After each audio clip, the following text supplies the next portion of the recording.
मनोज दरवाजा तोड़ दो। शिंदे लगता है पीछे से रास्ता है। शिंदे चेक कर। सर तो मर गई। हाथ खोले इसके, ये अभी जिंदा है। शिंदे जल्द से जल्द हमें इस प्रशांत तक पहुंचना होगा। शारदा की मौत और दीपक का इस तरह से घायल होना कई सवाल खड़े कर रहा था। पुलिस ने यह तय कर लिया था कि वो किसी भी हाल में प्रशांत को ढूंढ निकालेंगे। इस केस के पीछे छिपे राज क्या थे? इस केस में पुलिस हर मोड़ पर एक ऐसे चौराहे पर पहुंचती जा रही थी जहां उनके लिए यह समझना मुश्किल हो रहा था कि वो किस दिशा में जाएं। और वहीं दूसरी तरफ बच्चे एक के बाद एक मुसीबतों में फंसते जा रहे थे। माँ का आंचल और घर का आंगन जब छूटता है तब दुनिया की असलियत समझ में आती है, और यही हो रहा था इन बच्चों के साथ।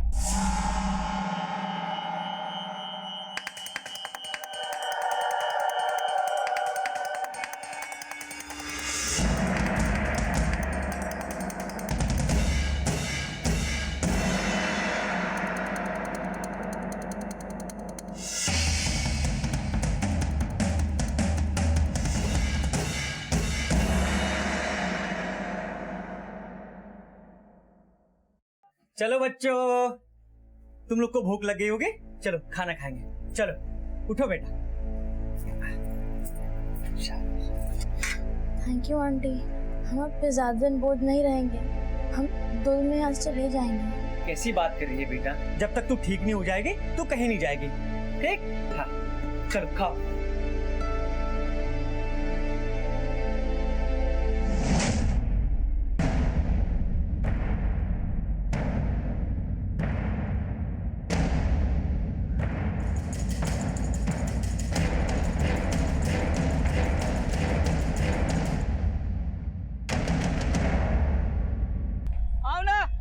यहाँ पे क्या है?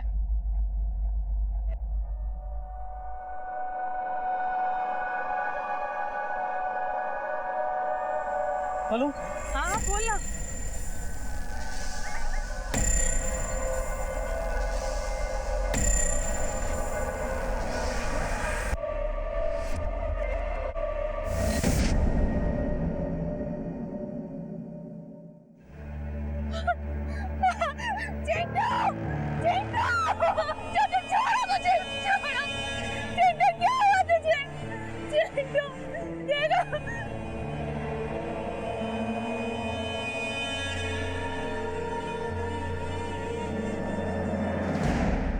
किसने किया ये सब?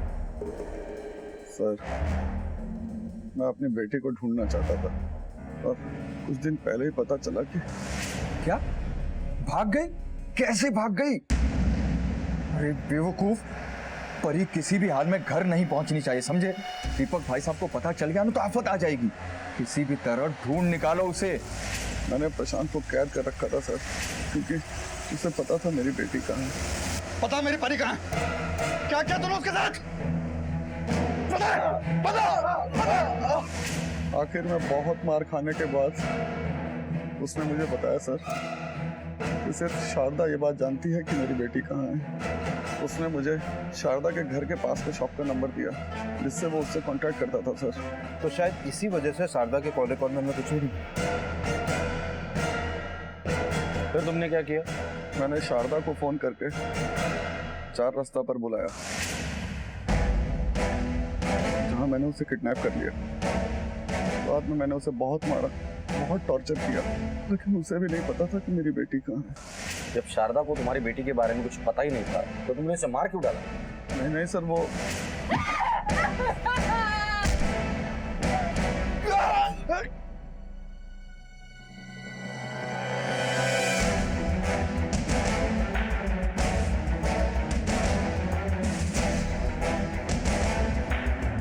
प्रशांत, मेरे को तो खोल दे। तुम्हें ऐसे तो नहीं छोड़ सकता ना। वैसे भी तुम मेरे बारे में बहुत कुछ जान चुके हो।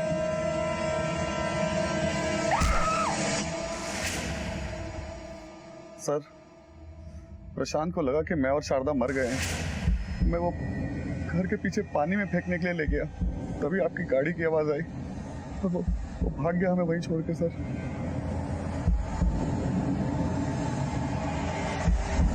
सर कहीं ऐसा तो नहीं कि दीपक अपना जुर्म छुपाने के चक्कर में हमें गुमराह कर रहा हो? शिंदे, इस प्रशांत को ढूंढ निकालो। जिस दिन ये प्रशांत हाथ लग जाएगा ना, उस दिन दूध का दूध और पानी का पानी हो जाएगा। सर, कलीना रोड पे जो सूटकेस में बच्चे की लाश मिली थी ना, ये उसकी पोस्टमार्टम रिपोर्ट है। प्रारंभिक रिपोर्ट के हिसाब से चिंटू की मौत सर पे चोट लगने से हुई है और उसकी बॉडी पे उसी के नाखूनों के निशान भी है। सवाल ये उठता है कि चिंटू ने खुद को नुकसान क्यों पहुंचाया और उसकी बॉडी को सिग्नल पे सूटकेस में रख के किसने रखा? सर, शारदा की पोस्टमार्टम रिपोर्ट के मुताबिक उसकी मौत सर पर चोट लगने की वजह से हुई और प्रशांत का भी कोई पता नहीं चल रहा है। सर, हमारी एक टीम उसको ढूंढने में लगी है। सर, एसवी रोड से खबर आई है, वहाँ पे कुछ लोगों ने 3 बच्चों को घर में से भागते हुए देखा है और उस घर में डेड बॉडी भी है।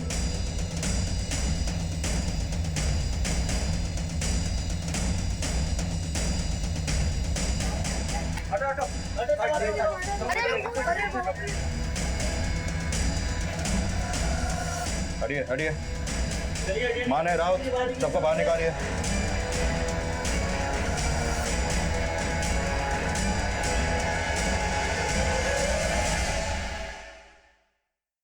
राउत, पूरे घर को चेक करो, शायद कोई क्लू मिले। सर। आप लोगों में से किसी ने कुछ देखा? साहब, मैंने देखा। बोलिए। साहब, मैं इधर ही बाजू में रहती हूँ और अचानक मुझे दीपिका के चिल्लाने की आवाज़ आई तो मैं भागकर इधर आई और देखा उसके घर से 2 लड़कियाँ और 1 लड़के भाग रहे थे। फिर मैं जैसे ही अंदर गई, मैं देखकर घबरा गई।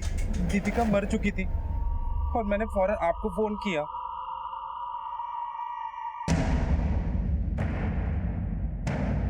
यही बच्चे थे? जी साहब, यही बच्चे थे।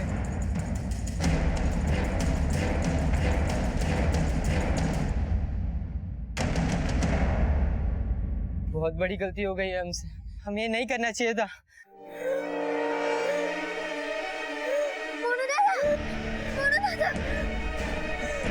परी, परी, क्या हुआ? परी, परी, क्या हुआ? परी, क्या हुआ? परी, परी, उठो। परी दाई को हॉस्पिटल लेकर जाना ही होगा। परी, परी, परी, परी। ये तो सांस भी नहीं ले पा रही।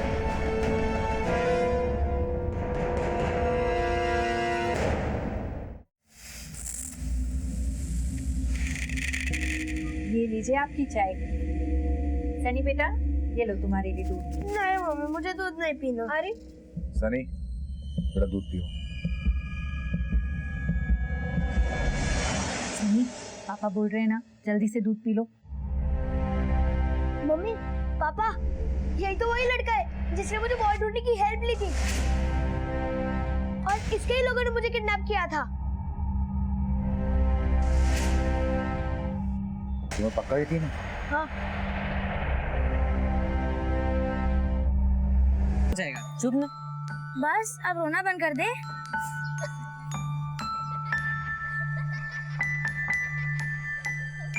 अच्छा चल चल चल इधर आ। बैठ इधर, बैठ। इधर ही बैठना, कहीं मत जाना, हम आ रहे हैं, ठीक है? लेकिन हम कहीं नहीं जा रहे, हम आ रहे हैं, तो इधर ही बैठ, ठीक है? चल वो।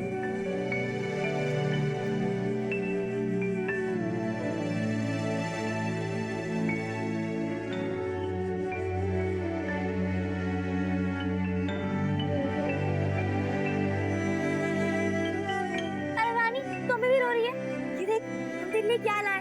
कितनी अच्छी फ्रॉक है ना, तुझे बहुत अच्छी लगेगी। खड़ी हो, खड़ी हो, खड़ी हो। क्या पहन के दिखाएगी तू? अब से हम सब एक दूसरे का ख्याल रखेंगे, एकदम फैमिली की तरह। और सनी, वो कहाँ है? वो आप लोगों को नहीं मिला। उसको हम ढूंढ ही रहे थे, लेकिन वो मिलता है उसके पहले तुम ही भाग गई। सनी पक्का मिल जाएगा ना? हाँ, तो टेंशन मत ले, ठीक है? कम से कम हम तीनों तो साथ हैं। अब हम सनी को भी ढूंढ लेंगे।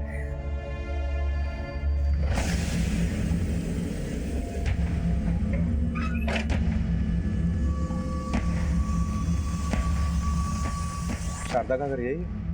हाँ साहब, यही है। जिस दिन शारदा के ऊपर हमला हुआ, उस दिन आप में से किसी ने नकाबपोश आदमी को देखा था? साहब, नकाबपोश आदमी को तो नहीं देखा था, लेकिन हाँ, 2 बच्चे जरूर निकले थे यहाँ से।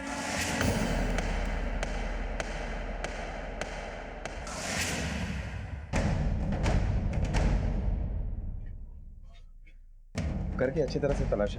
जी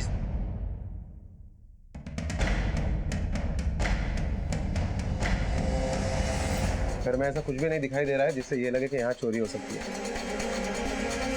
क्या शारदा की किसी के साथ कोई दुश्मनी थी? नहीं साहब, उसकी किसी की भी साथ दुश्मनी नहीं थी साहब। उस बेचारी की तो खुद ही बच्ची गायब हो गई है साहब, कल ही वापस आई थी साहब। रानी कैसी है बेटा तू? लेकिन शारदा ने तो हमें इस बारे में कुछ नहीं बताया। सर ये शारदा के साथ किसी बच्ची की फोटो मिली है। शारदा के साथ ये लड़की कौन है? साहब यही तो है उसकी बेटी रानी साहब। इसके गुमशुदा होने की रपट लिखाई थी उसने, ये कल ही वापस आई थी। लेकिन शारदा के साथ हॉस्पिटल में तो कोई नहीं था।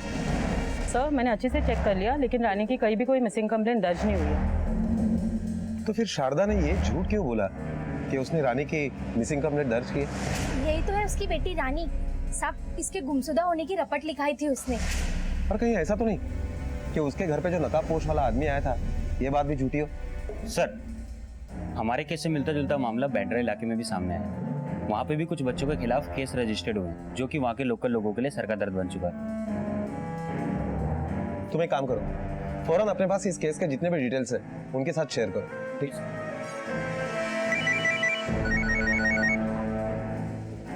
हेलो, पेशेंट शारदा हॉस्पिटल से भाग गई है। क्या? आखिर ये सब हो क्या रहा है? ये बच्चे चाहते क्या है? कहीं ये कोई बड़ी साजिश को अंजाम तो नहीं देना चाहते? रानी के डिस्क्रिप्शन से तो लगता है कि गैंग की तीसरी मेंबर यही लड़की है। मोरे जी, पहले रानी अपनी मर्जी से खुद घर लौटती है, और ये शारदा के झूठ की वजह क्या हो सकती है?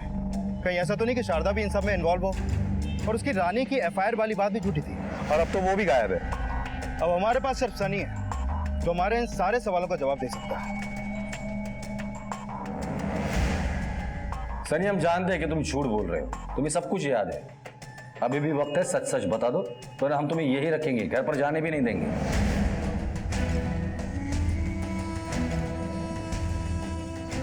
सनी, पुलिस अंकल को बेटा सब कुछ सच सच बता दो। देख सनी, मैं तेरी माँ हूँ और तुझे बहुत अच्छी तरह से समझती हूँ।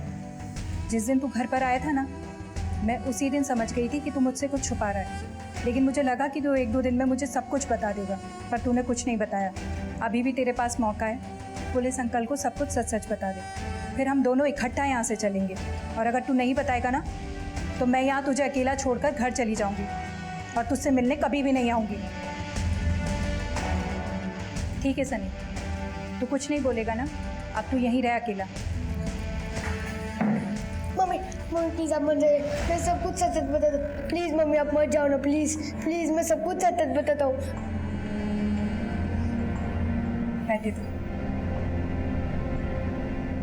मैं झूठ बोल रहा था, मुझे सब कुछ अच्छे से याद है। मैं खुद घर से भागा था।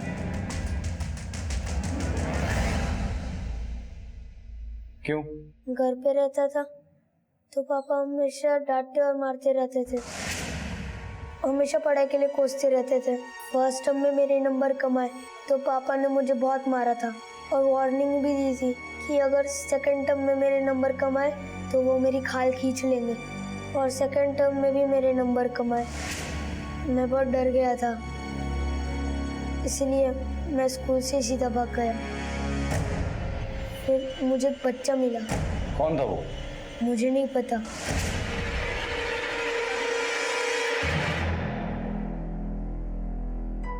अरे यार, आपने मेरी बॉल देखिएगा, कहाँ गई? वही सामने ही गई है।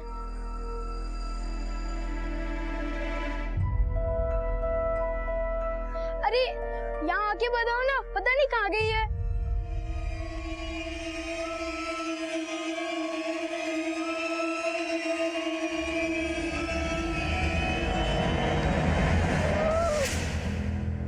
उन लोगों ने मुझे किडनैप कर लिया था। मैंने ये सब बात छुपाई क्योंकि अगर मैं ये बात बताता कि मैं घर से भाग गया हूँ तो पापा मुझे बहुत मारते, इसलिए मैंने ये सब नाटक किया। उसके बाद क्या हुआ? उन्होंने मुझे कमरे में बंद कर दिया था। उन्होंने मुझे ही नहीं, बहुत से बच्चों को किडनैप किया था। मुझे नहीं पता वो लोग ये सब क्यों कर रहे थे। वो धीरे धीरे कुछ बच्चों को बाहर ले जाते थे। उस दिन जब हमको ले जा रहे थे तभी उस टेम्पो का एक्सीडेंट हो गया था और हम उस टेम्पो से भाग निकले। उस टेम्पो में हमें एक बच्चे की लाश मिली थी। उस बच्चे की मौत कैसे हुई? वो पीयूष ज्यादा रो रहा था। रुक, गाड़ी रुक। चलो।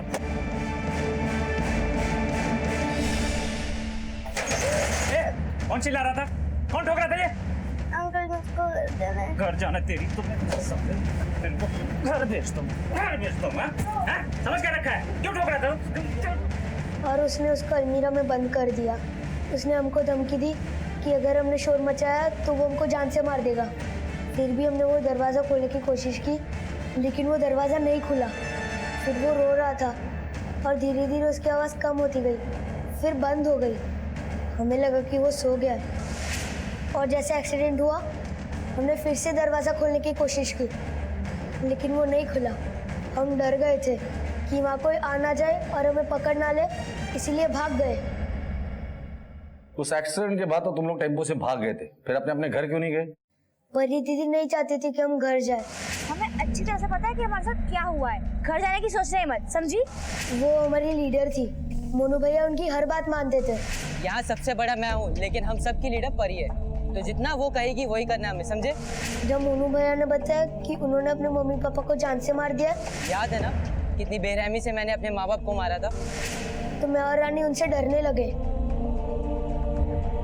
जरा देख के बताओ, क्या ये वही लड़की थी? नहीं, ये तो रानी है। उस आदमी का स्केच बनवा सकते हो तुम?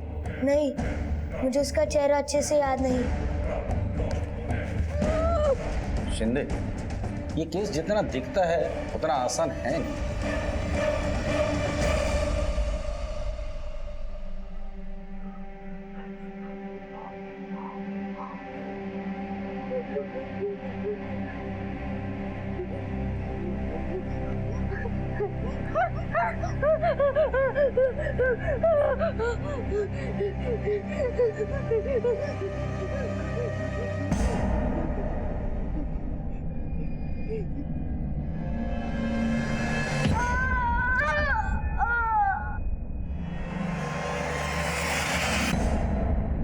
जो सच्चाई सनी ने पुलिस के सामने रखी थी वो काफी चौंका देने वाली थी।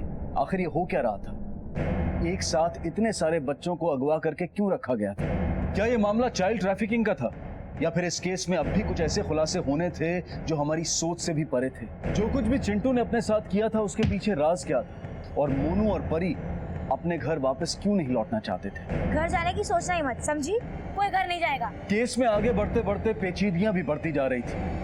पुलिस को अब ये मामला किसी बड़ी साजिश की तरफ इशारा करता नजर आ रहा था। वो कड़ियों से कड़ियां जोड़ने में लगे थे। सर, ये केस शुरू हुआ एक टेम्पो के एक्सीडेंट से। उस टेम्पो का ड्राइवर मनोज मर गया।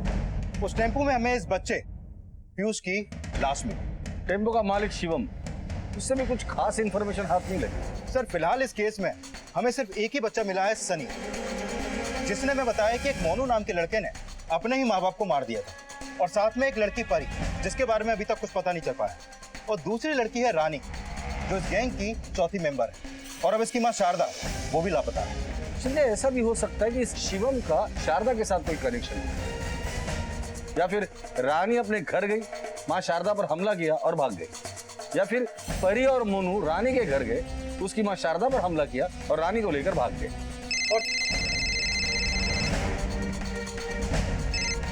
हेलो, क्या सर? शिवम हॉस्पिटल से भाग गया।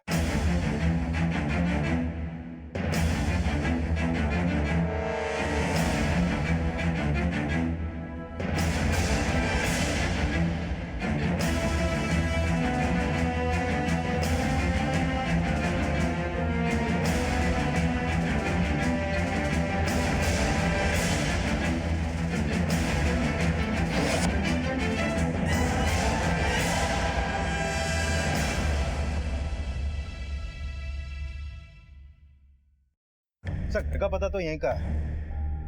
ये रहा सर, ये वही जगह जहाँ पर शिवम और मनोज रहते हैं। यहाँ तो ताला लगा हुआ है। अरे भाई साहब, क्या? ये शिवम कहाँ गया कुछ पता है? नहीं सर, उसके बारे में मुझे कुछ नहीं पता। ठीक है।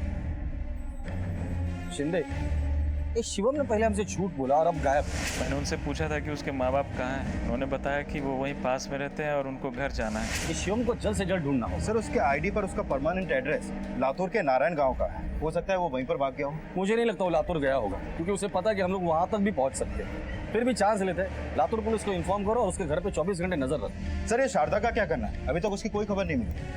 शारदा के कॉल रिकॉर्ड निकल और उसके मोबाइल की एक्चुअल लोकेशन क्या है वो बता। Okay sir. सर, मेरी शारदा के पड़ोसियों से बात हुई।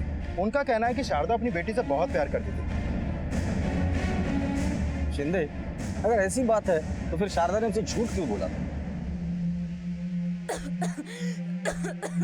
परी तू ठीक है ना? हाँ। ताई ताई, बहुत प्यास लगी है, पानी पीना है। मैं पानी लेके आती हूँ। मोनू पर्स।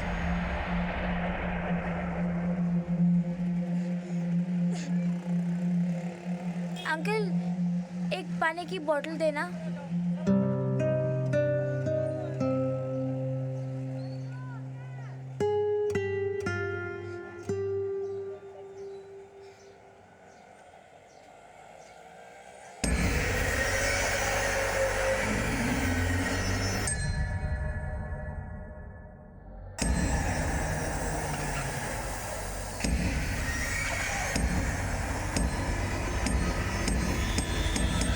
हुआ क्या?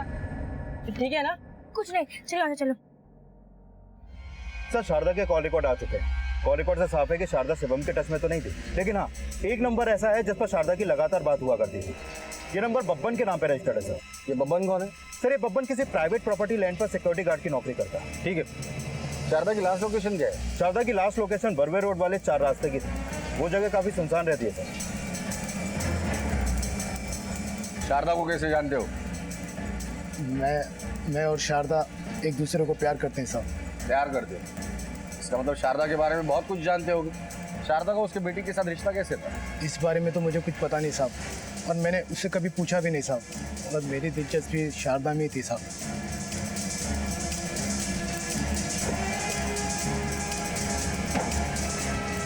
लोकेशन तो यही है, आसपास सर्च करो सर।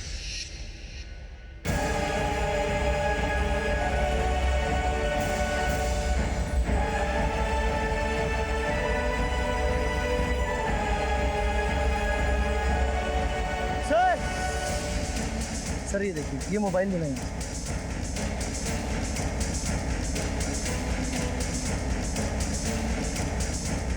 वहाँ किसी की चप्पल भी पड़ी है। ये टूटी हुई चूड़ियां भी हैं। लगता है कि ये सब शारदा का ही है। और जिस तरीके से सारी चीजें यहाँ पर पड़ी हुई हैं, उससे तो लगता है कि यहाँ पर आपस में किसी की लड़ाई हुई है। कहीं ऐसा तो नहीं कि शारदा की किसी से लड़ाई हुई हो? शारदा किसी का कोई ऐसा राज जानती हो जिसके बाहर आने से किसी को खतरा हो? देख बब्बन, बहुत से लोग हमारे सामने झूठ बोलते हैं, लेकिन उनका झूठ पकड़े जाने के बाद वो बोलने के लायक नहीं रहते। भाई तू भी वही गलती तो नहीं कर रहा है? नहीं साहब।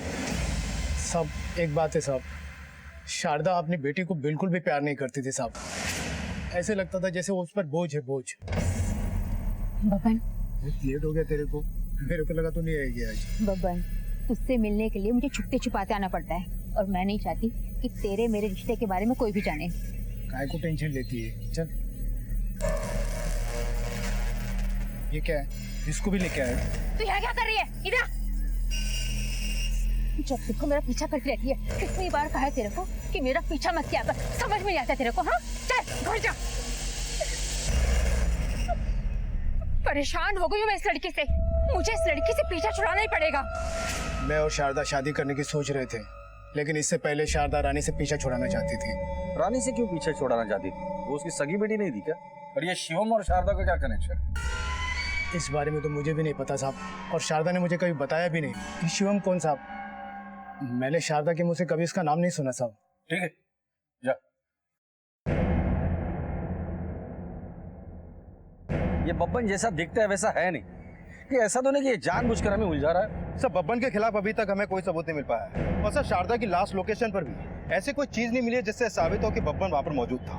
बब्बन का कहना है कि ना ही उसने कभी शिवम को देखा है और ना ही शारदा से उसका नाम सुना है। शिंदे काम करो, एक कांस्टेबल 24 घंटे उसके पीछे लगा और पता करो कि शारदा जिस वक्त गायब हुई थी ये बब्बन कहाँ था। यही तो वही लड़का है जिसने मुझे बॉय ढूंढने की हेल्प ली थी और इसके ही लोगों ने मुझे किडनैप किया था। तुम्हें पक्का यकीन है? हाँ। सर कुछ समझ में नहीं आ रहा, जो बच्चा दूसरे के बच्चों को किडनैप करने में मदद करता था उसी का खून हो गया। शिंदे कुछ क्लू मिला जिससे ये पता चले कि उस बच्चे की लाश को सिग्नल पे किसने छोड़ा था? नहीं सर, अभी तक तो नहीं, लेकिन हमारी कोशिश जारी है। हमारे कांस्टेबल सीसीटीवी फुटेज चेक कर रहे हैं। बहुत जल्द पता चल जाएगा कि उस सिग्नल पे वो बैग किसने रखा। ये प्रशांत और शिवम, इसकी क्या अपडेट्स? अभी तक कोई सुराग नहीं मिला। हरिताई, हरिताई, हरिताई, हरिताई। क्या हो गया? तुम ये रुको, मैं आया। डॉक्टर को बुलाइए प्लीज। जल्दी बुलाइए please.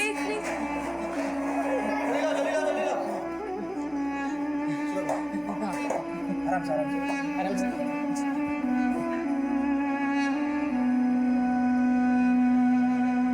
Hello police.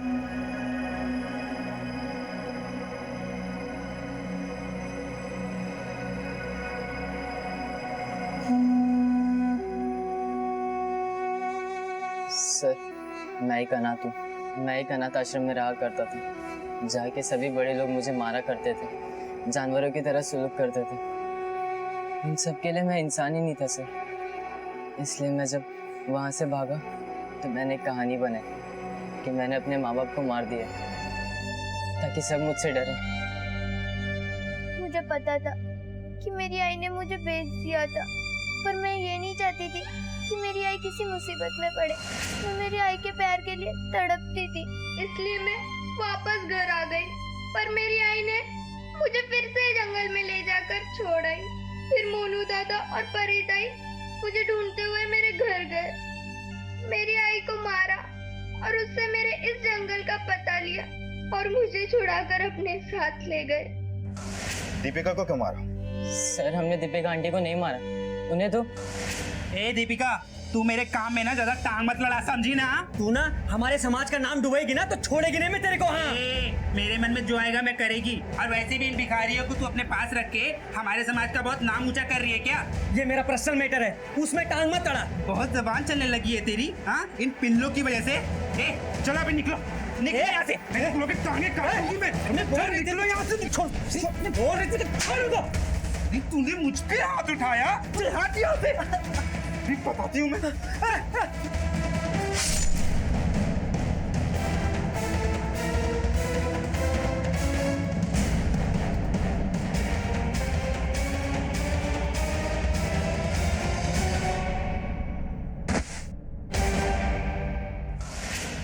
Sir, Deepika aunty ने हमारी जान बचाते बचाते खुद की जान गंवा दी।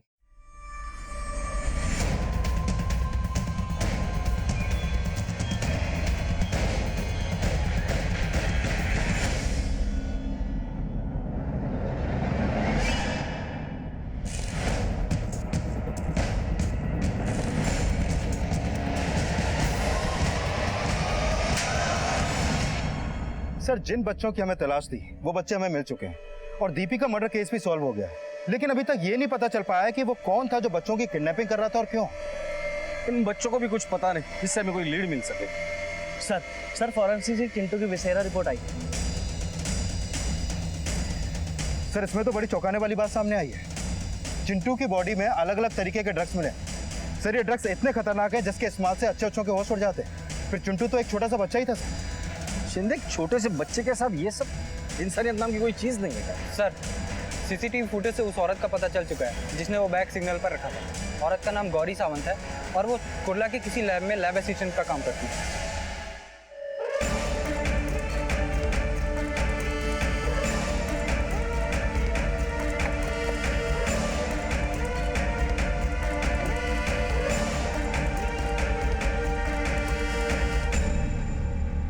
ये पकड़ो तुम्हारे और ये तुम्हारे। अब तक का सारा हिसाब क्लियर, ठीक है ना? अपना हिसाब तो क्लियर कर लिया, अब कानून का हिसाब भी क्लियर कर दे। सर, मैंने कुछ नहीं किया। चल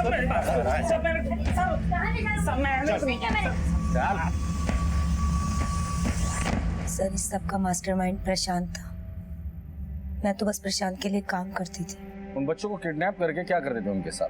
बच्चों को किडनैप करके हम उनकी बॉडी पर वो सब दवाइयों का इस्तेमाल करते थे जिनका रजिस्ट्रेशन बड़ी बड़ी फार्मा कंपनीज के पास भी नहीं है। उन दवाइयों के साइड इफेक्ट्स इतने स्ट्रांग होते थे कि लीगली ये सब करना पॉसिबल नहीं था।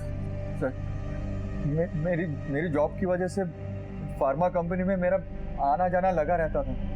वहीं से मुझे बहुत सारी दवाइयों का पता चला जिसे गवर्नमेंट इंसानों पर इस्तेमाल करने से मना करती थी। तो सर, वहीं से मुझे आइडिया मिला और मैंने ये ऑपरेशन सेटअप करना शुरू कर दिया। हम इन बच्चों का चारा बना के ही दूसरे बच्चों को किडनैप करवाते थे। मैंने एक सुनसान जगह पर अपनी लैब बनाई, वहीं पर बच्चों पर एक्सपेरिमेंट करता था दवाइयों की, और वो रिपोर्ट मैं फार्मा कंपनियों को भेज देता था। अगर कोई बच्चा बच जाता था तो वो दलाल के जरिए किसी और काम के लिए भेज देता था। सर, मुझसे चिंटू की मौत देखी नहीं गई। एक अजीब सा लगाव सा हो गया था उस बच्चे से। प्रशांत चिंटू का इस्तेमाल बच्चों को किडनैप करने के लिए एक चारे की तरह करता था। हमेशा उसको बोलता कि अगर तुम बच्चों को किडनैप करने में हमारी मदद करोगे तो हम तुम्हें एक दिन जरूर घर जाने देंगे। पर ऐसा नहीं हुआ सर। हमने उन ड्रग्स का इस्तेमाल एक दिन चिंटू की बॉडी पर भी किया। चिंटू की बॉडी वो ड्रग्स के साइड इफेक्ट्स झेल नहीं पाई और उसने खुद की जान ली।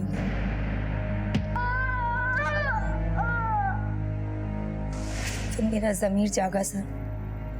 मैंने चिंटू की लाश को उसके माँ बाप को सौंपने का फैसला किया ताकि वो कम से कम अपने बच्चे का अंतिम संस्कार तो कर सके। मैंने चिंटू के गुमशुदा होने का इश्तिहार अखबार में पढ़ा था जिसमें लिखा था कि उसकी माँ शांति सिग्नल पर खिलौने बेचती है। फिर सिग्नल पर जाकर मैंने चिंटू की लाश वहीं छोड़ दी।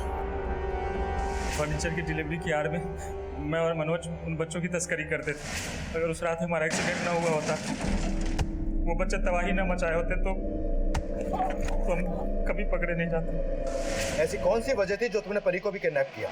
सर, वो लड़की हमारे लिए श्राप बन गई थी। बर्बाद हो गया था मेरा भाई उसके पीछे। सब कुछ बेच बाज के मेरे घर पे आके रहने लगा था। और इतना ही नहीं सर, उस परी के इलाज में मेरा भी पैसा लगने लगा। मैंने सोचा कि कुछ करना पड़ेगा, इस लड़की से पीछा छुड़ाना पड़ेगा। और वैसे भी मुझे वो कैंसर की दवाई का एक्सपेरिमेंट करना था जिसके लिए परी बिल्कुल सही लड़की थी। शारदा से तुम्हारा क्या लेना देना था? तुम उसे कैसे जानती? और ये रानी, ये कहाँ मिली तुम्हें? सर, शारदा ने अपनी बेटी रानी को हमें बेच दिया। तुम लोगों ने जो जुर्म किया है वो इंसानियत को शर्मसार करने वाला है। कानून की किताब में तुम लोगों के लिए जो भी सजा लिखी होगी ना, वो कम ही होगी। बाकी के बच्चे कहाँ हैं?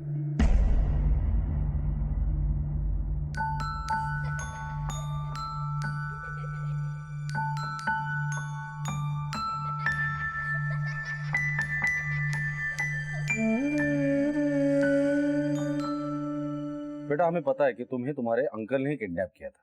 एक बात बताओ, जब तुम उनके चुंगल से भाग गई थी तो अपने घर क्यों नहीं गई? मैं अपने पापा से बहुत प्यार करती हूँ। मैं उन्हें परेशान करना नहीं चाहती थी।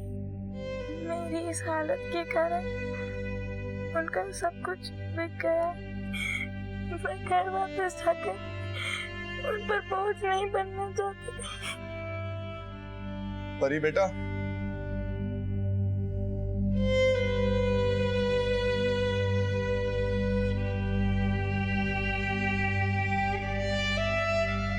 ये क्या कह रही है तू?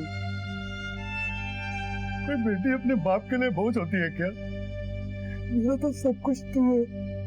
मुझे ये पैसा, बंगला, घर, गाड़ी, इन सबका करना ही क्या है? जब तू ही मेरे पास नहीं होगी तो मुझे इन सब चीजों के जाने का कोई गम नहीं है बेटा। मेरी असली दौलत तू है परी।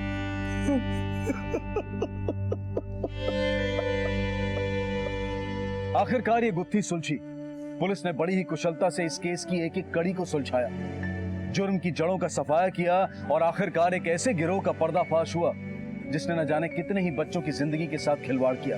इन बच्चों में से कुछ की हालत तो काफी नाजुक थी, पर वक्त पर मिली पुलिस और डॉक्टर्स की मदद से उनकी जान बचाई जा सकी।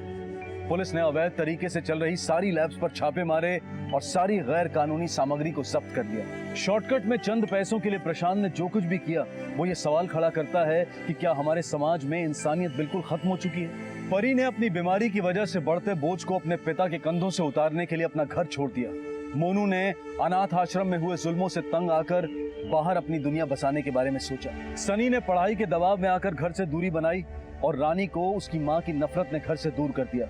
घर से निकलना बहुत आसान है, लेकिन घर से बाहर की दुनिया बहुत बेरहम है, मौका परस्त है, और धीरे धीरे ये सब ने जान लिया। अब मैं अनूप सोनी आपसे विदा लेता हूँ। फिर मुलाकात होगी अगले एपिसोड में एक और चौंका देने वाले केस के साथ। तब तक अपना और अपने परिवार का ख्याल रखें और देखते रहें क्राइम पेट्रोल डायल 100। सबक एक को सीख हम सबको। जय हिंद।